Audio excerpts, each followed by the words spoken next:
علومهم إلى قيام يوم الدين.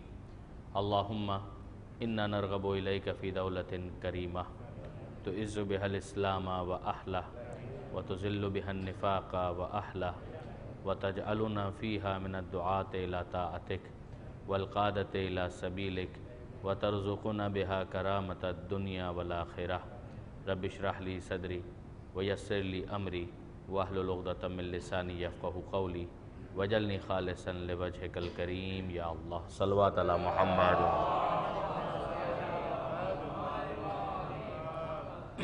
اما بعد فقد قال الله سبحانه وتعالى في القرآن الحكيم بسم الله الرحمن الرحيم لقد آتيناك سبعا من المثاني والقرآن العظیم. صلوات علی محمد وآل محمد.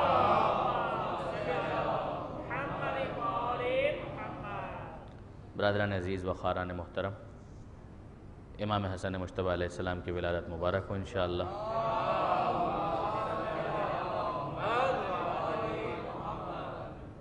ظاہر ہے کہ یہ 2 روزہ جو سلسلہ رہے گا ابتدائی، ویسے تو انشاءاللہ 10 روزہ سلسلہ ہوگا، لیکن ابتدائی جو 2 تقاریر ہیں اس میں امام کے حوالے سے بھی کچھ نہ کچھ عرائض میں ضرور پیش کرنے کی کوشش کروں گا.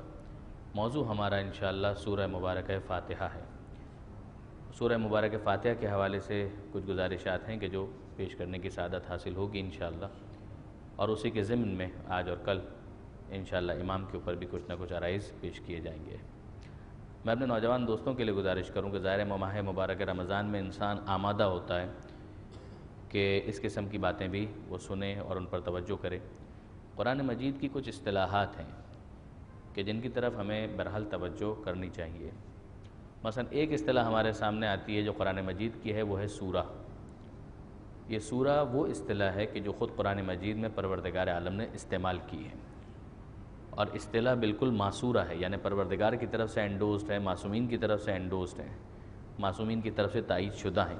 کچھ ایسی اصطلاحات بھی ہیں کہ جو استعمال ہوتی ہیں مگر ان کا معصومین کی طرف سے کسی قسم کا انڈوزمنٹ نہیں ہوتا یا معصومین کی طرف سے کوئی تائید نہیں ہوتی. ان کی طرف بھی میں عرض کرتا ہوں.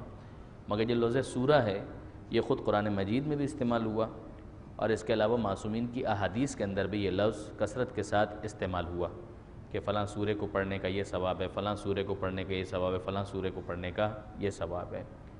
اگر ہم قرآن مجید کے اندر دیکھیں تو پروردگار عالم ارشاد فرماتا ہے کہ ان کنتم فی ریب مما نزلنا علی عبدنا فاتوا بسورۃ من مثلہ، کہ اگر تمہیں شک ہے وہ جس میں ہم نے اپنے عبد اور اپنے بندے پر نازل کیا تو اس جیسا ایک سورہ بنا کر لے آؤ. تو لفظ سورہ جو ہے وہ ہمیں قرآن مجید کے اندر استعمال ہوتا ہوا نظر آ رہا ہے. لفظ سورہ کا مطلب کیا ہے؟ ایک اصطلاح حصار البلد کی عربوں کے یہاں استعمال ہوا کرتی تھی. حصار البلد کا مطلب یہ ہے کہ وہ دائرہ کے جس کے ذریعے سے شہر کی حدود کو معین کر دیا جائے. دائرہ بھی نہیں، ایک خط، ایک دیوار کہ جس کے ذریعے سے شہر کی حدود کو معین کر دیا جائے.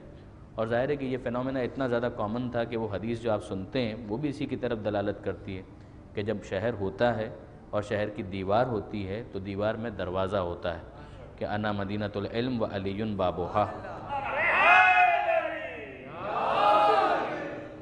میں علم کا شہر ہوں، علی اس کا دروازہ ہے. اس کا مطلب یہ ہے کہ شہر ہے، شہر کے گرد دیوار ہے، اور دیوار میں دروازہ ہے کہ جسے مولا کائنات کو قرار دیا گیا. حصار البلد، شہر، شہر کے گرد حصار، اور حصار جس طریقے سے کیا جائے گا اس کو کہا جائے گا سورہ. یعنی سورے کا مطلب یہ ہوا کہ ایک بسم اللہ سے لے کر دوسری بسم اللہ سے پہلے تک کہ جو حد بندی کی گئی تو جتنے مضامین اس کے اندر آ گئے وہ سب کے سب سورہ کہلائے. اس میں ظاہر ہے کہ سورہ مبارکہ براءت یا توبہ جو ہے وہ ایک استثناء ہے، ورنہ باقی ہر جگہ پر یہی معاملہ ہے کہ ایک بسم اللہ اور اس کے بعد جو بسم اللہ آنے والا ہے دوسرے سورے کے آغاز میں، اس سے پہلے تک کے جتنے مضامین ہیں وہ سب کے سب ایک مجموعہ بن جائیں گے اور وہ سب مجموعہ مل کر سورہ کہلائے گا. سورہ فاتحہ کا بھی یہی مطلب، سورہ بقرہ کا بھی یہی مطلب، سورہ آل عمران کا بھی یہی مطلب. مثلا سورہ فاتحہ ہے تو بسم اللہ سے شروع ہوگا، 7 آیتیں مکمل، ایک سورہ مکمل ہو گیا. پھر سورہ بقرہ ہے تو بسم اللہ سے شروع ہوگا اور باقی 286 آیتیں مل کر ایک مجموعہ بن جائیں گے، یہ سورہ مکمل ہو گیا. اس کے بعد سورہ آل عمران ہے، تو 200 آیتوں پر مشتمل سورہ ہے، بسم اللہ سے آغاز ہوگا، 200 آیتوں کا مجموعہ ساتھ مل جائے گا اور یہ سورہ مکمل ہو جائے گا۔ علی ھذا القیاس یہ سلسلہ اسی طریقے سے آگے بڑھے گا۔ پھر اس کے بعد ایک اور اصطلاح ہمارے سامنے آتی ہے اور وہ ہے آیت۔ آیت جو سورہ جتنے بھی ہیں ان کا ایک سب یونٹ ہے، کہ جس طریقے سے اگر آپ دیکھیں کہ مثلا کلومیٹرز کے بعد پھر میٹرز ہوتے ہیں اور سینٹی میٹرز اور ملی میٹرز تک بات چلی جاتی ہے، اور اس کو آپ پھیلانا چاہیں تو اور بھی زیادہ سب یونٹس بن سکتے ہیں۔ اسی طرح سے ایک سورہ ہے اور پھر سورے کے بعد جو اس کا اور سب یونٹ بنے گا اس کو آیت کہا جاتا ہے۔ اس کے لیے کوئی ہارڈ اینڈ فاسٹ رول نہیں ہے، کوئی باقاعدہ کوئی قانون ہو کہ اتنے الفاظ پر مشتمل ایک جملہ ہوگا تو اس کو آیت کہا جائے گا، ایسا نہیں ہے۔ کئی مرتبہ ایسا ہے کہ ایک ہی لفظ ہے اور اس کو ایک آیت ڈکلیئر کیا گیا ہے، اور کئی مرتبہ ایسا بھی ہوا، کئی مرتبہ تو نہیں لیکن بعض اوقات بہرحال ایسا بھی ہوا کہ ایک سے زائد جملے ہیں، کئی جملوں کا مرکب ہے اور اس کو ایک آیت ڈکلیئر کیا گیا۔ اس کا تعلق بہرحال یہ لفظ تو قرآن مجید کے اندر پروردگار نے استعمال کیا ہے، ایسا نہیں ہے کہ یہ لفظ استعمال نہ کیا ہو۔ مثلا وہ مشہور آیت جو سورہ مبارکہ جمعہ کی ہے، وہ آپ جانتے ہیں کہ پروردگار عالم نے جب پیغمبر اکرم کے کاموں کو گنوایا ہے تو وہاں پر یہ ارشاد فرمایا ہے کہ هو الذی بعث فی الامیین رسولا منہم، کہ خدا نے امیین میں رسول بھیجا انہی میں سے۔ اس کا پہلا کام یہ ہے کہ یتلو علیہم آیاتہ، کہ وہ اللہ کی آیتوں کی تلاوت ان کے سامنے کرتا ہے۔ آیت کا ویسے مطلب ہے نشانی، لیکن یہاں پر لفظوں کے مرکب کو اس طرح سے ایڈجسٹ کرنے کے بعد جو توقیفی ایک ترکیب ہے اور ترتیب ہے جس کے مطابق آیتوں کو معین کیا گیا۔ البتہ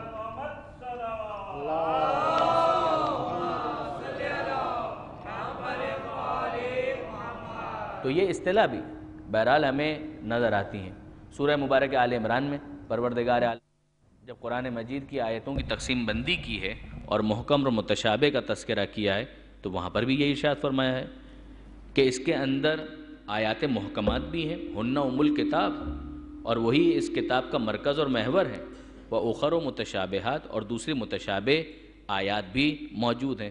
تو یہ اصطلاح بھی ہمیں قرآن مجید کے اندر استعمال ہوتی ہوئی نظر آتی ہے۔ مگر اب اس کے بعد کچھ اور اصطلاحات ہیں، مثلا پارہ۔ یہ پارہ کوئی قرآن مجید کی اصطلاح نہیں ہے، یہ اس کو اگر آپ عربی میں کہتے ہیں کہ جز، کہ 30 جز ہیں، یہ کوئی قرآنی اصطلاح نہیں ہے، نہ یہ پیغمبر اکرم نے اصطلاح دی اور نہ ہی یہ معصومین نے اصطلاح دی ہے۔ قیاس یہی ہے کہ بظاہر ایسا محسوس ہوتا ہے کہ 30 دن میں قرآن مجید کی تلاوت کرنے کے لیے سہولت پیدا کرنے کی خاطر اس کے 30 حصے کر دیے گئے ہیں، اور اس کے اندر کسی منطقی ربط کا بھی لحاظ نہیں رکھا گیا، اس لیے کہ آپ دیکھ سکتے ہیں کہ کئی مرتبہ ایسا ہوتا ہے کہ ایک مضمون چل رہا ہوتا ہے اور پارہ مکمل ہو جاتا ہے، یعنی دور جانے کی ضرورت نہیں ہے۔ اگر ہم سورہ مبارکہ یاسین ہی کو دیکھیں تو اس کے اندر ہمیں یہ چیز واضح طور پر نظر آ جاتی ہے کہ وَمَا لِيَ لَا أَعْبُدُ الَّذِي فَطَرَنِي وَإِلَيْهِ تُرْجَعُونَ، جہاں سے یہ 23واں پارہ شروع ہوتا ہے۔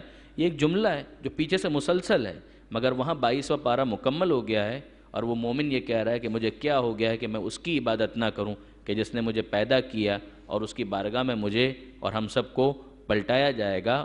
تو یہ آپ دیکھیں گے کہ جو پارے کی اصطلاح ہے، اور یہ کوئی ڈسپیوٹڈ ایشو نہیں ہے، ایسا نہیں ہے کہ مثلا شیعہ یہ کہتے ہیں اور سنی کچھ اور کہتے ہیں، نہیں، ایسا نہیں ہے، بلکہ یہ سب کے سب اس بات کو قبول کرتے ہیں کہ یہ معاملہ جو ہے یہ کوئی پروردگار عالم کی طرف سے نہیں ہے۔ ہاں، سورے کی اصطلاح قرآن کی ہے، آیت کی اصطلاح قرآن کی ہے، پارے کی اصطلاح قرآن کی نہیں ہے، لیکن بہرحال معروف ہے اور اس کو تلاوت میں سہولت کے لیے استعمال بھی کیا جاتا ہے کہ مثلا یہی ماہ مبارک رمضان ہے تو 30 دنوں میں اگر قرآن کی تلاوت کرنی ہے تو اس طرح سے اسے تقسیم کر دیا جائے۔ اب اس کے بعد یہ تقسیمات اور بھی ہمیں نظر آتی ہیں، مثلا کہیں پر نصف کا نشان لگا دیا، کہیں پر ثلث کا نشان لگا دیا، کہیں پر مثلا ربع کا نشان لگا دیا کہ یہاں پر 1/3 قرآن مکمل ہو گیا، یہاں پر آدھا قرآن یا آدھا پارہ مکمل ہو گیا، وغیرہ وغیرہ۔ اسی طرح سے ایک اور اصطلاح بھی جو ہمیں نظر آتی ہے وہ ہے رکوع کی۔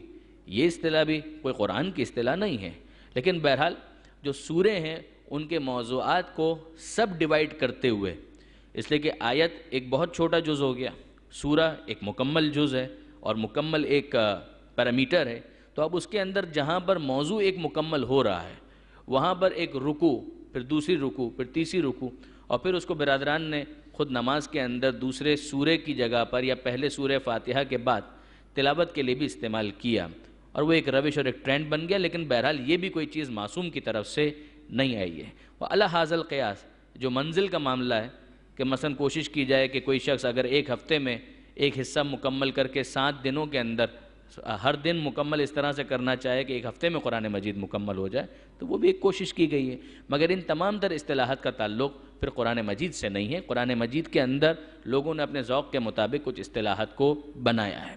تو برادران عزیز، اس کے علاوہ تجوید کی اصطلاحات تو بہت سارے ہیں، مگر وہ ہماری بحث سے بہرحال خارج ہیں۔ یہ وہ ہیں کہ جس کو بیان قرآن کے عنوان سے بہرحال نظر انداز نہیں کیا جا سکتا، اس لیے کہ ان اصطلاحات کو ہمیں فیس کرنا پڑتا ہے۔ تو اب جبکہ یہ سورہ کی اصطلاح یہ خود معصوم کی طرف سے آئی ہے، تو سورہ مبارک فاتحہ، یہ سورہ مبارک فاتحہ یہ بھی مضامین کا ایک مجموعہ ہے، اور اس کا ایک نام ہے فاتحہ، جو بہت زیادہ معروف بھی ہے، مشہور بھی ہے۔ فاتحہ کا مطلب ہے اوپننگ، آغاز۔ یہ آپ جانتے ہیں، میں تو نوجوان دوستوں کے لیے گزارش کر رہا ہوں کہ فاتحہ کا مطلب ہے اوپننگ، آغاز۔ جس طرح سے کسی بھی کتاب کا مقدمہ ہوتا ہے، اسی طرح سے پروردگار عالم نے سورہ فاتحہ کو قرآن مجید کا مقدمہ قرار دیا۔ اس طرح کہ وہ کتاب کا حصہ ہے، مگر قرآن مجید کا ایک مقدمہ، ایک آغاز، ایک اوپننگ، کہ اس پوری کتاب میں کیا ملے گا کا اس کا ایک خلاصہ اس سورہ فاتحہ کے اندر بیان کر دیا گیا۔ اچھا، آپ غور فرمائیے برادران عزیز کہ واقعاً عجیب جامعیت ہے، کتنا کمپریہنسو ہے یہ سورہ۔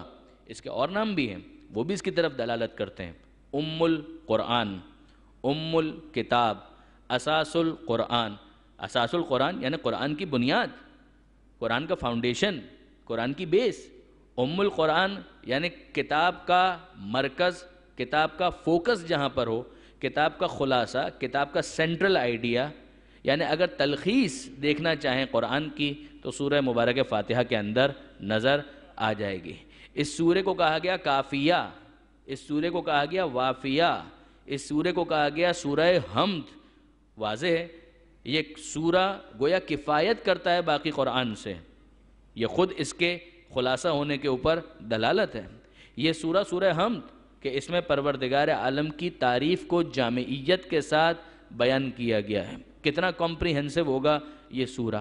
اور اس کا ایک نام کا سبع مثانی، اسی سے متعلقہ آیت کو میں نے سرنامہ کلام میں تلاوت کرنے کا شرف حاصل کیا۔ سبع مثانی، سبع مثانی کا مطلب سب آپ جانتے ہیں، سین، با اور عین یعنی 7، مثانی تکرار کیا گیا، جس کو تکرار کیا گیا، جس کو ریپیٹ کیا گیا، کہ یہ وجہ ہے اسے سبع مثانی کہنے کی۔ وجہ کیا ہے؟ یہ تو عنوان ہے، وجہ کیا ہے؟ کیوں اس کو کہا گیا سبع مثانی؟ دیکھیے برادران عزیز، سورہ مبارک ہجر قرآن مجید کا 15واں سورہ ہے، اور اس میں پروردگار عالم نے یہ اعلان کیا کہ لَقَدْ آتَيْنَاكَ سَبْعًا مِّنَ الْمَثَانِي وَالْقُرْآنَ الْعَظِيمِ۔ اے حبیب، یقیناً ہم نے آپ کو عطا کیا۔ کیا عطا کیا؟ سبع مثانی اور قرآن عظیم ہم نے آپ کو عطا کیا۔ سبع مثانی اور قرآن عظیم عطا کیا۔ قرآن عظیم میں سورہ فاتحہ سے لے کر والناس تک 114 سارے سورے آ گئے۔ یہ سبع مثانی 7 کہ جسے 2 مرتبہ تکرار کیا گیا، یہ اس طرح سے بیان کرنے کی کیا ضرورت تھی؟ تو اس کی تفسیر کے اندر یہ بیان کیا گیا کہ اس کا ایک ظاہر ہے اور ایک باطن۔ باطن کی طرف تو ابھی ہم آتے ہیں، مگر ظاہر یہ ہے کہ یہ جو 7 آیتوں پر مشتمل سورہ ہے، یہ اتنا امپورٹنٹ ہے کہ اس کی امپورٹنس اور اہمیت کی وجہ سے پروردگار عالم نے پورے قرآن کے متوازی ان 7 آیتوں کا تذکرہ الگ سے کیا۔ یہ ایک پہلو ہے۔ اچھا، اب یہ تو 7 ہوئی، تکرار کا کیا مطلب؟ 7 آیتیں ہو گئیں، بسم اللہ الرحمن الرحیم سے وَلَضَّالِّينَ تک وہ 7 آیتیں ہو گئیں، مگر تکرار کا کیا مطلب ہے؟ کہ تکرار اس میں کیا گیا ہے۔ خود الفاظ کو دیکھیں تو تکرار کیا گیا، لفظ اللہ، بسم اللہ الرحمن الرحیم، الحمدللہ، اللہ 2 مرتبہ آیا۔ بسم اللہ الرحمن الرحیم، رحمان رحیم، الحمدللہ رب العالمین، الرحمن الرحیم، رحمان بھی تکرار ہوا، رحیم بھی تکرار ہوا۔ اہدنا الصراط المستقیم، راستہ صراط، صراط الذین انعمت علیہم، تکرار ہوا۔ صراط کا لفظ پھر تکرار ہوا، کہ الفاظ میں بھی تکرار ہے، اور پھر اس کے بعد کہ ہر نماز میں اس کو واجب کر دیا گیا کہ نماز ہو ہی نہیں سکتی جب تک سورہ فاتحہ کو نہ پڑھ لیا جائے، کہ لا صلاۃ الا بفاتحۃ الکتاب، نماز نہیں ہے اگر اس میں فاتحہ نہ ہو، اور ہر نماز میں 2 رکعتیں ہیں، اور ہر رکعت کے اندر جب سورہ فاتحہ کو پڑھا جائے گا تو تکرار کرنا پڑے گا، پہلی رکعت میں اور پھر دوسری رکعت میں، کہ یہ بھی وجہ ہے کہ اس کو سبع مثانی کہا گیا، کا اور بھی وجہ ہے کہ اس کی اہمیت کے پیش نظر قرآن میں ریکارڈ 1 مرتبہ کیا گیا، مگر یہ سورہ 2 مرتبہ نازل ہوا، ایک قبل از ہجرت مکی زندگی میں اور ایک بعد از ہجرت مدنی زندگی میں، تو یہ اس کی اہمیت کی وجہ سے اسے 2 مرتبہ نازل کیا گیا، یہ بھی ایک وجہ ہے کہ اس کو کہا گیا سبع مثانی، کہ لقد آتیناک سبعا من المثانی والقرآن العظیم، اے حبیب ہم نے آپ کو قرآن عظیم عطا کیا، اور اس میں خاص طور پر 7 مرتبہ 2 مرتبہ 7 دفعہ 7 آیتوں کو جو 2 مرتبہ تکرار کیا گیا اور ان کو نازل کیا گیا، یہ اس کی اہمیت ہے، یہ ہم نے آپ کو عطا کیا۔ یہ تو ہے برادران عزیز ظاہر، مگر کئی مرتبہ آپ علماء سے سن چکے ہوں گے، اور ہم جیسے طالب علموں سے بھی آپ نے سنا ہوگا، کہ بہرحال قرآن کا جہاں ایک ظاہر ہے وہیں قرآن کا ایک باطن بھی ہے، اور وہ باطن بھی بڑا عمیق ہے۔ خود مولا فرماتے ہیں کہ ظاہرہ انیق و باطنہ عمیق، کہ قرآن کا ظاہر خوشنما ہے اور باطن بڑا گہرا ہے، اور ایک باطن نہیں ہے، 7 بطون و 70 بطون، کہ 7 اور 70 بطون کی باتیں ہیں، پہچانے گا وہی کہ جو اس کا ماہر ہوگا۔ اسی لیے معصوم کے قول کے علاوہ کسی اور کے قول کو باطن قرآن میں حجت قرار ہی نہیں دیا جا سکتا۔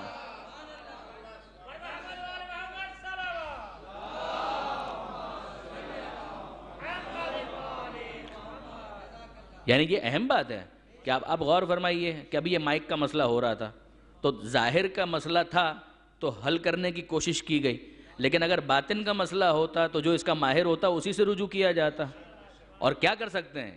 دیکھیے اگر آپ بلب آپ کا خراب ہو جائے تو آپ ظاہر میں تو دیکھیں گے فٹ صحیح ہوا ہے کہ نہیں ہوا ہے، لیکن اگر اس کا فیوز اڑ گیا ہے تو اب آپ کیا کریں گے اس کے ساتھ؟ ظاہر ہے کہ جو اس کا ماہر ہوگا، جو اندر کا معاملہ ہے وہ تو ماہر ہی جانتا ہے۔ ظاہر کے اوپر تو آپ کچھ کوشش کریں گے کہ عقل دوڑائیں، لغت چیک کریں، ظاہر کو سمجھنے کی کوشش کریں، لیکن جہاں باطن کا مسئلہ آئے گا وہاں فوراً آپ جائیں گے کہ صاحب اس کا ماہر کون ہے، اور قرآن کے ماہر ہی کو آل محمد کہا جاتا ہے۔ تو یہ جو کہا گیا کہ لقد آتیناک سبعا من المثانی والقرآن العظیم، اس کا باطن سمجھانے کے لیے جب آل محمد کی طرف رجوع کیا گیا، دیکھیے ہم واقعاً اپنے علماء جو واقعاً باعمل علماء کے جنہوں نے محنتیں کی ہیں، ہم ان کا حق ادا نہیں کر سکتے۔ شیخ عباس قمی علیہ رحمہ نے 7ویں امام کو ڈسکس کرتے ہوئے سبعا من المثانی 7 مرتبہ تکرار کیا گیا، 7ویں امام کو ڈسکس کرتے ہوئے منتهى الاعمال میں شیخ عباس قمی نے اس بات کو نقل کیا کہ لقد آتیناک سبعا من المثانی والقرآن العظیم کا اس کا باطن کیا ہے۔ دیکھیے امام 12 ہیں، معصوم 14 ہیں، تو یہ ہم سنتے ہیں قرآن اہل بیت، قرآن اہل بیت، قرآن اہل بیت، 2 چیزیں چھوڑ کر جا رہا ہوں، تو یا 12 اماموں کا تذکرہ ہوتا یا 14 معصومین کا تذکرہ ہوتا تو ہمیں سمجھ میں آتا، مگر یہ سورہ مبارک ہجر میں پروردگار عالم نے ظاہر ہو گیا، وہ 7 آیتیں وہ اپنے مقام پر، وہ اپنی جگہ بالکل ٹھیک ہو گیا، لیکن جو اس کا باطن ہے وہ باطن کیسے درست ہوگا کہ جبکہ 7 کا عدد وہاں پر موجود ہے، امام 12 ہیں، معصوم 14 ہیں، تو یہ کس طریقے سے اس کو یہاں پر ایڈجسٹ کیا جا سکتا ہے؟ یہ کمپیٹیبل تو لگ ہی نہیں رہے ہیں۔ کہا کہ نہیں، آپ ذرا غور فرمائیے کہ پروردگار عالم نے 7 ہی اسماء کو نازل کیا، شخصیتیں 14 ہیں مگر تکرار وہاں پر ہے۔ پروردگار کہتا ہے سبعا من المثانی، 7 کے جنہیں تکرار کیا گیا۔ اور اب آپ ذرا غور فرمائیے کہ واقعاً اسماء کتنے بنتے ہیں، نام کتنے بنتے ہیں؟ محمد، علی، فاطمہ، حسن، حسین، یہ تو 5 ہو گئے۔ اب اس کے بعد 2 اور نئے نام آئیں گے، باقی سب تکرار ہوں گے۔ چوتھے امام زین العابدین لقب ہے، علی نام ہے جو تکرار ہوا ہے، مولا کا پہلے ہی نام آ چکا ہے علی۔ محمد باقر، باقر لقب ہے، محمد نام ہے جو پہلے آ چکا ہے، یہاں تکرار ہوا ہے۔ جعفر صادق میں صادق لقب ہے، جعفر نیا نام ہے جو یہ چھٹا نام آیا. موسیٰ کاظم کے اندر کاظم لقب ہے، موسیٰ نام ہے، اور یہ 7واں نام ہے کہ جو الگ سے آیا ہے. اس کے بعد علی رضا، رضا لقب ہے، علی نام ہے جو پھر تکرار ہوا ہے. محمد تقی، تقی لقب ہے، محمد نام ہے جو پھر تکرار ہوا ہے. علی نقی، نقی لقب ہے، علی نام ہے جو پھر تکرار ہوا ہے. حسن عسکری میں عسکری نسبت ہے، حسن نام ہے جو پھر تکرار ہوا ہے. اور آخری کا تو نام وہ ہے کہ جو نبی کے نام پر اس شان سے ہے کہ پیغمبر فرماتے ہیں کہ اس کا نام میرے نام پر، اس کی کنیت میری کنیت. یملأ الارض قسطا و عدلا کما ملئت ظلما و جورا، زمین کو عدل و انصاف سے بھر دے گا جیسے وہ ظلم و جور سے بری ہوگی.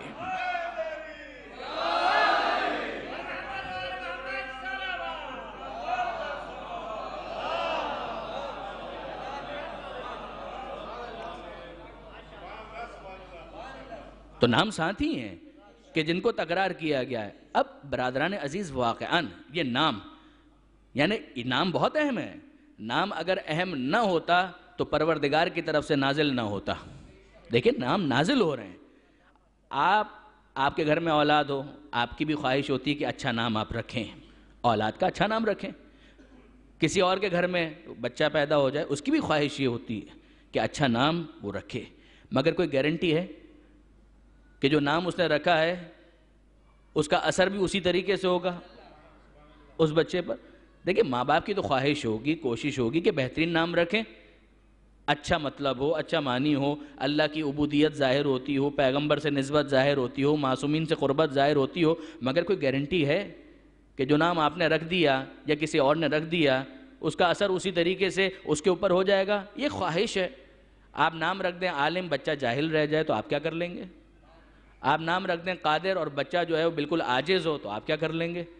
اگر آپ نام رکھ دیں فاضل اور بچہ بالکل فضول ہو، بڑا ہونے کے بعد کچھ نہ کرنے والا ہو، تو آپ کیا کر لیں گے؟ آپ اپنی کوشش کر سکتے ہیں، خواہش کا اظہار کر سکتے ہیں کہ نام اچھا ہو جائے، مگر اس کے بعد آپ کچھ کر تو نہیں سکتے. لیکن نام کتنا امپورٹنٹ ہوتا ہے کہ جب انسان بھی اپنی اولاد کا نام رکھتا ہے تو بہترین نام رکھنے کی کوشش کرتا ہے. تو اب آپ غور فرمائیے کہ جو پروردگار کے نمائندے بن کر آ رہے ہیں، حق ہے کہ واقعاً خدا ہی ان کا نام رکھے، پروردگار ہی ان ناموں کو معین کرے. لَقَدْ آتَيْنَاكَ سَبْعًا مِّنَ الْمَثَانِي، اے حبیب یہ نام ہم نے آپ کو دیے ہیں. یہ تکرار بھی ہوں گے اور بہت خوب نام ہوں گے، بہت اہم نام ہوں گے. اگر ان ناموں کی اہمیت نہ ہوتی تو کیوں یہ کہا جاتا کہ علّمَ آدم الاسماء کلھا، آدم کو اسماء کی تعلیم دی جاتی ہے. اور پھر تفسیر دیکھ لیجئے کہ وہاں پر نام کے مسمى کی جب باری آئی تو وہ کون سے نام تھے؟ وہ یہی نام تھے. نام محمد ہے اس کا مصداق تلاش کرو، نام علی ہے اس کا مصداق تلاش کرو، نام فاطمہ ہے اس کا مصداق تلاش کرو، حسن کا نام کس کا ہے اس کی تشخیص کرو، حسین کا نام کس کا ہے اس پر منطبق کرو. آدم کامیاب اس وقت ہوتے ہیں کہ جب ان ناموں کے مسمى کی تشخیص کر کے فرشتوں کو بتا دیتے ہیں کہ ملک ہونا اور ہے، انسان ہونا اور بات ہے. یہ نام بہت اہم ہے. یعنی میں بار بار اس لیے عرض کر رہا ہوں کہ ان ناموں کو غیر اہم نہ سمجھیں. انسان جب اپنی اولاد کے لیے نام تجویز کرتا ہے تو اسے نہیں معلوم ہوتا کہ یہ واقعاً اس نام کا مصداق بن پائے گا یا نہیں بن پائے گا. مگر جب خدا کسی کے نام کا انتخاب کرتا ہے تو طے ہے کہ جو مسمى ہے وہ اس اسم کا بہترین مصداق بنے گا. جو محمد ہے وہ قابل تعریف ہوگا، جو علی ہے وہ بلند اور بلندی پر فائز ہوگا، جو فاطمہ ہے وہ ہر قسم کے شر و رجس و نجاست و خباثت سے دور ہوں گی، جو حسن ہے اس میں حسن ہی حسن ہوگا، اور جو حسین ہے وہ اسی حسن کا ایک مصداق قرار پا کر چھوٹا حسن بن جائے گا. درود بھیجئے محمد و آل محمد کا.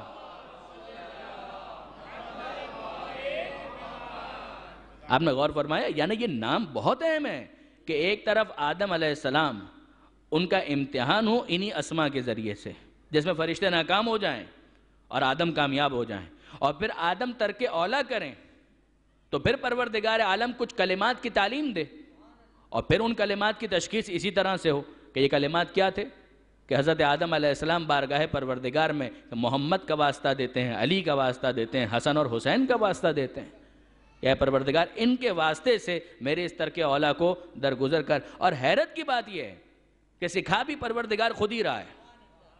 یعنی سکھا بھی پروردگار خود ہی رہا ہے. کتنا سورہ مبارکہ بقرہ کے اندر آپ نے یقیناً مطالعہ کیا ہوگا، یقیناً مطالعہ کیا ہوگا کہ آدم علیہ السلام شرمندہ ہیں اور پروردگار نے کلمات سکھائے. توبہ قبول کرنے والا کون؟ خدا. توبہ کرنے والے کون؟ آدم.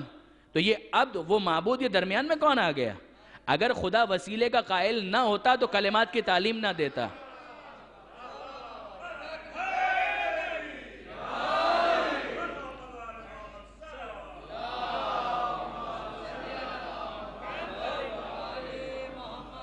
آپ نے غور فرمایا؟ واقعی یہ کلمات، خدا کلمات سکھا رہا ہے. کیوں سکھا رہا ہے؟ خدا سکھا کر بتا رہا ہے کہ اگر وسیلوں کو میں نے معین کیا ہے تو پھر ان کا واسطہ کبھی بھی شرک نہیں کہلائے گا. یہ بہرحال ایک اہم بات ہے اور بہت واضح ہے کہ سورہ مبارک بقرہ کوئی مشکل حوالہ نہیں ہے. سبھی مومنین اس کا مطالعہ کرتے ہیں. میں نوجوان دوستوں سے گزارش کروں گا کہ وہ جائیں اور اس کو دیکھیں کہ پروردگار عالم توحید کا کیا فلسفہ بیان کرتا ہے، توسل کا کیا فلسفہ بیان کرتا ہے، شرک کسے کہتا ہے اور کسے شرک سے تعبیر کرنا خود شرک قرار پاتا ہے. یہ اپنی جگہ بہت امپورٹنٹ ہے. یعنی یہ تمام باتیں جاننے کے بعد ہمارے لیے آسان ہو جاتا ہے معصوم کی اس حدیث پر غور کرنا کہ جہاں شیخ عباس قمی نے اسی بحث کے دوران 7ویں امام کی زندگی کو ڈسکس کرتے ہوئے یہ حدیث کوٹ کی کہ نحنو، معصوم فرماتے کہ نحنو واللہ الاسماء الحسنى، کہ اللہ کی قسم ہم ہیں وہ اسماء حسنہ کہ جن کا تذکرہ ہوتا ہے، ہم ہیں. لا يقبل اللہ من احد الا بمعرفتنا، اگر ہماری معرفت نہ ہو تو اللہ کسی سے کچھ قبول نہیں کرتا.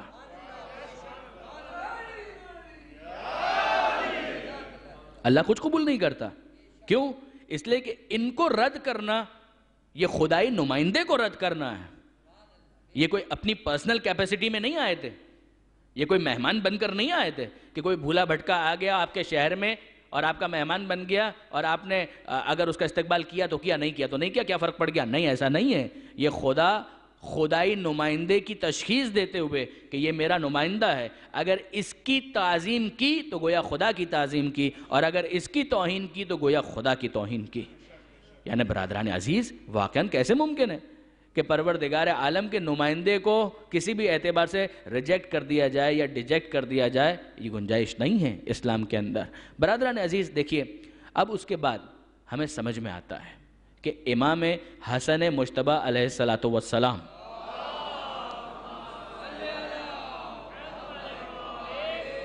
یعنی اس مقدمے کے بعد میں عرض کروں، امام کا نام، یہ لفظ حسن ایسا نہیں ہے کہ عربوں میں پہلے استعمال نہ ہوتا ہو، نام کے طور پر استعمال نہیں ہوتا تھا. علامہ ذیشان حیدر جوادی نے بہت اچھی بات اپنی کتاب کے اندر لکھی اور بڑی خوبصورت بات لکھی کہ نام تو موجود تھا، لفظ موجود تھا، نام کے طور پر استعمال نہیں ہو رہا تھا. اور کتنی حیرت کی بات ہے کہ امیر المومنین جناب سیدہ کے پاس آتے ہیں اور کہتے ہیں فاطمہ بچے کا نام کیا رکھا؟ تو بی بی کہتی ہیں کہ میں آپ پر کیسے سبقت کر سکتی تھی، میں نے کوئی نام نہیں رکھا. مولا فرماتے ہیں تو میں پیغمبر پر کیسے سبقت کر سکتا ہوں؟ پیغمبر کے پاس معاملہ جاتا ہے تو پیغمبر فرماتے ہیں کہ میں اللہ پر کیسے سبقت کر سکتا ہوں؟ اور اس کے بعد جبریل پیغام لے کر آتے ہیں کہ علی کی نسبت آپ سے وہی ہے کہ جو ہارون کی موسیٰ سے تھی. بہت مشہور جملہ ہے کہ انت منی، پیغمبر نے خود فرمایا کہ انت منی بمنزلت ہارون من موسیٰ الا انہ لا نبی بعدی. اے علی تجھے مجھ سے وہی نسبت ہے کہ جو ہارون کو موسیٰ سے تھی، فرق تو صرف اتنا ہے کہ میرے بعد کوئی نبی نہیں ہوگا. تو اب جبریل کہتے ہیں کہ خدا یہ فرماتا ہے کہ جب علی کی نسبت وہی ہے کہ جو ہارون کی موسیٰ سے تھی تو بچوں کا نام بھی وہی ہونا چاہیے کہ جو ہارون کے بچوں کا تھا. کہا ہارون کے بچوں کا نام کیا تھا؟ کہا بڑے بچے کا نام تھا شبر. اور پیغمبر فرماتے ہیں مگر میری زبان تو عربی ہے. کہا کہ اس بچے کا نام ترجمہ ہوگا حسن، حسن یہ نام ہوگا. اب پیغمبر اکرم نے نام رکھ دیا. علامہ جوادی بڑی پیاری بات کہتے ہیں، وہ فرماتے ہیں کہ آپ ذرا غور فرمائیے اس بات کے اوپر کہ لفظ موجود تھا اور کسی کی توجہ نہیں تھی کہ اسے بطور علم، پراپر ناؤن کے طور پر بھی استعمال کیا جا سکتا ہے. لوگ استعمال کر رہے ہیں، ھذا حسن و حسن، یہ حسن وہ حسن. چیزوں کے حسن کو بیان کرنے کے لیے لفظ حسن استعمال ہو رہا ہے، مگر بطور علم، بطور پراپر ناؤن کوئی استعمال نہیں کرتا. تو یہ کیا ہے؟ پروردگار عالم نے سمجھا دیا کہ اگر خدا غیبت میں رکھنا چاہے تو اس کا ایک انداز یہ بھی ہوتا ہے کہ وجود موجود ہو مگر کسی کی توجہ نہ ہو. غیبت کا ایک مفہوم یہی ہے کہ ایک غیبت شخص ہے اور ایک غیبت شخصیت ہے. شخصیت کی غیبت اور شخص کی غیبت فرق ہے. شخصاً موجود نہ ہو تو یہ شخص کی غیبت ہے کہ مثلا وہ آدمی موجود ہی نہیں ہے. بھئی دیکھیے جتنے افراد یہاں پر ہیں وہ موجود ہیں اور جو آئے ہی نہیں ہیں وہ موجود نہیں ہیں. یہ ہے شخصاً غائب ہونا. اور شخصیت کی غیبت کیا ہے کہ شخص موجود ہے مگر شخصیت غیبت میں کہ پتہ نہیں ہے کہ یہ کون ہے اور وہ کون ہے. آپ میں سے کوئی ڈاکٹر ہو سکتا ہے مگر سفید کوٹ نہ پہنے تو مجھے کیا معلوم. تو شخصاً موجود ہے مگر شخصیت غیبت میں ہے. ہمارے یہاں تو رواج ہے کہ وکیل کالا کوٹ پہنتے ہیں. کالا کوٹ ممکن ہے آپ میں سے کوئی لائر ہو, ایڈوکیٹ ہو, مگر کالا کوٹ نہ پہنے تو مجھے کیا معلوم کہ اس کی شخصیت وکیل کی شخصیت ہے. مجھے کیا معلوم, مجھے تو میں نہیں پہچان سکوں گا. آپ نے غور فرمایا. تو یہ شخصاً موجود ہونا اور شخصیت کا غیبت میں ہونا. زمانے کے امام کے حوالے سے بھی یہ کہا گیا کہ امام کی غیبت شخص کی غیبت نہیں ہے, شخصیت کی غیبت ہے.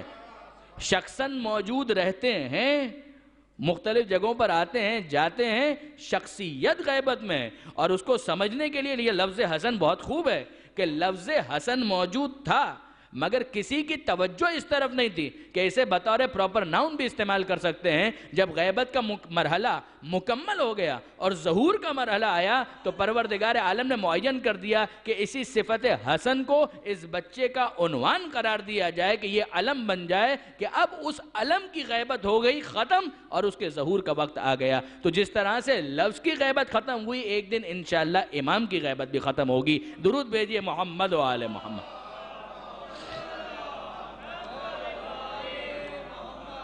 علامہ جوادی ہی کے الفاظ کو مستعار لوں کہ وہ فرماتے ہیں کہ کتنی اچھی بات پروردگار عالم نے اعلان کر دیا معصومین کے ذریعے سے اس صفت کا اظہار کر کے کہ دیکھو ہم تمہارے کیا محتاج ہوں گے, ہم تمہارے کیا محتاج ہوں گے. تم تو جو نام استعمال کرتے ہو ہم تو برائے نام بھی تمہارے محتاج نہیں ہیں. ہمارے تو نام بھی خدا کی طرف سے نازل ہوتے ہیں. تو جو بندے نام میں خود بندوں کے محتاج نہ ہوئے وہ کمال میں بندوں کے محتاج کہاں سے ہوں گے. نہ وہ کسی کے آگے زانوئے تلمس طے کریں گے, نہ کوئی ان کو کچھ سکھا سکتا ہے کہ جو نام بھی خدا سے لے کر آئے ہوں وہ علم بھی خدا سے لے کر آتے ہیں, فضل بھی خدا سے لے کر آتے ہیں. درود بھیجئے محمد و آل محمد پر.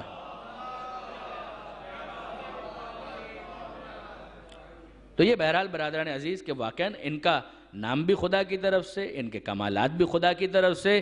اور پھر اس کے بعد کہ آپ ذرا غور فرمائیے کہ وہ جو پارچہ کہ جس میں نومولود کو لپیٹ کر لایا جاتا ہے زرد رنگ کا تھا اور پیغمبر اکرم نے فرمایا کہ نہیں دیکھیے ام الفضل وہ تو معصومہ نہیں ہے.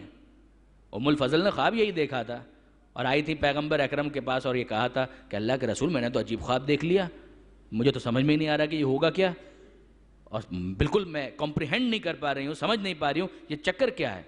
پیغمبر نے فرمایا کیا خواب دیکھا؟ کہ میں نے خواب دیکھا کہ آپ کا ایک ٹکڑا جسم سے الگ ہوا اور میری آغوش میں آ گیا. آپ کا ایک ٹکڑا, آپ کے جسم کا ایک ٹکڑا الگ ہوا اور میری آغوش میں آ گیا. اور پیغمبر اکرم فرماتے ہیں مسکرا کر پریشان ہونے کی ضرورت نہیں ہے, میری بیٹی زہرا کے یہاں ایک ولادت ہونے والی ہے, بیٹا پیدا ہوگا, وہ میرا ٹکڑا ہے اور وہ تیری آغوش میں آئے گا, یعنی تجھے بھی یہ شرف حاصل ہوگا کہ تو اس بچے کو اپنی آغوش میں لے سکے. تو ام الفضل خوش ہو گئی کہ واقعاً یہ میرا نصیب ہے, یہ میری قسمت ہے. اور اس کے بعد جب امام کی ولادت ہوئی تو ام الفضل سب سے زیادہ بے چین ہیں, بیتاب ہیں, فوراً لیتی ہیں اپنی آغوش میں اور بچہ زرد پارچے میں لپیٹ کر پیغمبر اکرم کے پاس لے کر آئیں. اللہ کے رسول آپ کو مبارک ہو. اور پیغمبر فرماتے ہیں کہ زرد پارچے میں کیوں اسے لپیٹا گیا, زرد کپڑے میں کیوں لپیٹا گیا؟ سفید کپڑے میں, سفید کا نو مولود کو سفید کپڑے میں لپیٹا جائے اور اس طرح سے پیش کیا جائے. اور علامہ جوادی فرماتے ہیں, اور بہت پیاری بات, نقطہ رس شخصیت اور ذہن ان کا, وہ فرماتے ہیں کہ دیکھیے پیغمبر اکرم کیوں یہ اصرار کر رہے ہیں کہ رنگ زرد نہیں ہونا چاہیے, سفید ہونا چاہیے. اب پیغمبر کی باتیں پیغمبر جانے, لیکن بہرحال اتنا تو سمجھ میں آتا ہے کہ اگر سفید نہ ہو تو کوئی نہ کوئی رنگ ہوگا. سفید رنگ اس بات کی علامت ہے کہ کوئی رنگ نہیں, اور پروردگار عالم نے کیا کہا کہ صبغۃ اللہ ومن احسن من اللہ صبغہ، رنگ تو خدائی رنگ ہونا چاہیے، اللہ کے رنگ سے اچھا کون سا رنگ ہو سکتا ہے؟ اب خدائی رنگ کوئی اور رنگ نہیں ہوتا، تقویٰ کا رنگ خدائی رنگ، عبادت کا رنگ خدائی رنگ، کوئی اور رنگ ہو یہ پیغمبر کو پسند نہیں ہے کہ اللہ کا رنگ، رنگ خدا کا رنگ، خدائی رنگ ہو، کہ حسن مجتبیٰ وہ ہے کہ جس پر دنیا کا رنگ بھی اثر انداز نہیں ہو سکتا، تو دنیا کا کوئی اور معاملہ کیا اثر انداز ہو سکتا ہے؟ وہ تو صرف اپنے وظیفے کی فکر میں ہے، اپنی ذمہ داری کی فکر میں ہے کہ میرا رب مجھ سے کیا چاہتا ہے۔ اگر میرا رب تلوار نکالنا چاہتا ہے تو میں تلوار نکال کر میدان میں آ جاؤں گا، اور اگر میرا رب تلوار نیام میں دیکھنا چاہتا ہے تو نیام میں ڈالنے میں بھی مجھے کوئی تکلف نہیں ہوگا۔ میں خدائی رنگ میں رنگا ہوا ہوں، مجھے بندوں کے رنگوں سے کوئی سروکار نہیں ہے۔ درود بھیجئے محمد و آل محمد پر۔ اور بس برادران عزیز، ایک آخری بات، ایک مرتبہ پھر شیخ عباس قمی منتہی الاعمال میں امام حسن مجتبیٰ کو ڈسکس کرتے ہوئے، ان کی شخصیت پر بات کرتے ہوئے شیخ عباس قمی نے یہ لکھا، اور بڑی پیاری بات لکھی کہ حلیہ نگاروں نے، جنہوں نے حلیے لکھے ہیں، انہوں نے امام حسن اور امام حسین دونوں کا حلیہ لکھا، اور کیا لکھا اس کے اندر کہ پیغمبر اکرم، دیکھیے عجیب ہے، دونوں نواسے ہیں، الحسن والحسین سیدہ شباب اہل الجنہ، جنت کے جوانوں کے سردار ہیں، یہ کیا عظمت ہے جو ان شہزادوں کو حاصل ہے۔ حلیے کے بارے میں لکھا کہ پیغمبر اکرم کا حلیہ ایسا محسوس ہوتا تھا کہ دونوں شہزادوں میں تقسیم ہو گیا، یعنی سر سے لے کر سینے تک کا حسن مجتبیٰ پیغمبر اکرم کی شبیہ، اور سینے سے لے کر قدموں تک کا یہ حسین مظلوم، مکمل محسوس ہوتا تھا کہ جو چال حسین مظلوم کی ہے وہ پیغمبر کی ہے، بالکل محسوس ہوتا تھا جیسے کاپی ہیں۔ امام حسین سینے سے لے کر قدموں تک اور سر سے لے کر سینے تک کا حسن مجتبیٰ کا یہ پیغمبر اکرم کی شبیہ محسوس ہوتے تھے، ایسا محسوس ہوتا کہ پیغمبر اکرم ہے۔ تو اب اس پر علامہ طالب جوہری صاحب ایک مرتبہ ارشاد فرمانے لگے، شیخ عباس قمی نے تو حلیہ لکھا اور دیگر حلیہ نگاروں نے حلیہ لکھا، اس پر علامہ طالب جوہری صاحب نے ایک مرتبہ بڑا ہی دلچسپ، بڑا ہی حسین کامنٹ کیا، اور وہ کامنٹ کیا تھا، وہ تبصرہ کیا تھا کہ یہ بھی تو خدا کا منصوبہ ہے، یہ بھی تو خدا کا منصوبہ ہے کہ جو ہاتھ صلح نامے پر دستخط کریں وہ اللہ کے رسول کے ہاتھ بن جائیں، اور جو پیر کربلا تک جائیں وہ پیغمبر اکرم کے پیر بن جائیں۔ بس برادران عزیز، آج کی حد تک میں اپنے گزارشات کو یہاں پر مکمل کرتا ہوں۔ کل انشاءاللہ سورہ مبارک فاتحہ پر اور امام کی زندگی پر مزید کچھ عرائض آپ کی خدمت میں پیش کرنے کی سعادت حاصل کی جائے گی۔ دعا کرتے ہیں، مالک تجھے واسطہ محمد و آل محمد کا ہمارے اس قلیل توسل کو اپنی بارگاہ میں قبول فرما۔ مالک ماہ مبارک رمضان مغفرتوں کا، رحمتوں کا، برکتوں کا مہینہ، ہم ناقص، ہماری عبادتیں ناقص، ہم کیا تیری بارگاہ میں روزے رکھیں گے، ہم کیا نمازیں پڑھیں گے، ہم کیا تلاوت قرآن کریں گے، ہماری کوششیں ناقص ہیں، مگر تو کامل ہے، تیری رحمت کامل ہے، تیرے معصوم بندوں کا واسطہ دے کر ہم تجھ سے سوال کرتے ہیں کہ ہماری ناقص عبادتوں کو اپنی بارگاہ میں قبول فرما، اور باقی جو ایام ہیں مالک ان سے بھرپور استفادے کی ہمیں توفیق عطا فرما۔ مالک تجھے واسطہ محمد و آل محمد کا ہمارے گناہ کبیرہ و صغیرہ کو معاف فرما، ہمارے مرحومین کی مغفرت فرما۔ مالک جو بیمار ہیں، بیمار کربلا کے صدقے میں انہیں شفا عطا فرما، جو بے روزگار ہیں انہیں عزت کی روزی عطا فرما، خصوصیت کے ساتھ پردیس میں آئے ہوئے مومنین جو اپنے روزگار کی تلاش میں ہیں، اگر کوئی بھی پریشانی ہے مالک ان کی پریشانیوں کو دور فرما۔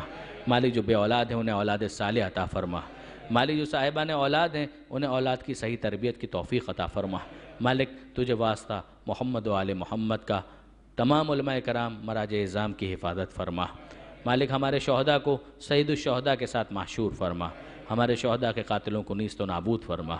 مالک تجھے واسطہ محمد و آل محمد کا، آل محمد کے ماننے والے، چاہنے والے جہاں کہیں بھی آباد ہیں ان کی جان، مال، عزت و آبرو کی حفاظت فرما۔ زمانے کے امام کے ظہور میں تعجیل فرما، ہمیں ان کے اعوان و انصار میں شمار فرما۔ ربنا تقبل منا انک انت السمیع العلیم وتب علینا انک انت التواب الرحیم۔